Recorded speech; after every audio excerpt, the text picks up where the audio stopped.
আসসালামু আলাইকুম। প্রতিদিনের রান্নাতে ভিন্ন একটি রেসিপিতে আপনাদের স্বাগতম আর সালাম। আসসালামু আলাইকুম। তো আজ একটি ভিন্ন রেসিপি আপনাদের মাঝে তৈরি করার চেষ্টা করব। প্রথমে পরিমাণ মতো চালের গুঁড়া একটি পাত্রে নিন। এর সঙ্গে কাঁচা মরিচ কুচি, ধনেপাতা কুচি ও পেঁয়াজ কুচি যোগ করুন। স্বাদমতো লবণ ও পরিমাণ মতো হলুদ গুঁড়া নিন।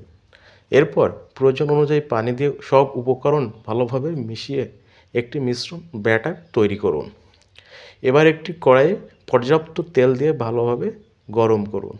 তেল গরম হলে প্রয়োজন মতো ব্যাটার কড়াইয়ে ঢেলে কড়াইটি চারিদিকে সুন্দর করে ঘুরিয়ে ব্যাটারটি সমানভাবে ছড়িয়ে দিন।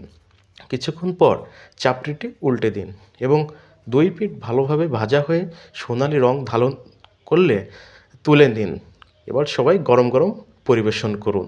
তো এরকম ভিন্ন ভিন্ন রেসিপির ভিডিও পেতে প্রতিদিনের রান্নার ইউটিউব চ্যানেলটি আপনারা সাবস্ক্রাইব করবেন এবং ভিন্ন ভিন্ন ভিডিও পেতে আমাদের চ্যানেলের সাথেই থাকবেন। ধন্যবাদ। আসসালামু আলাইকুম।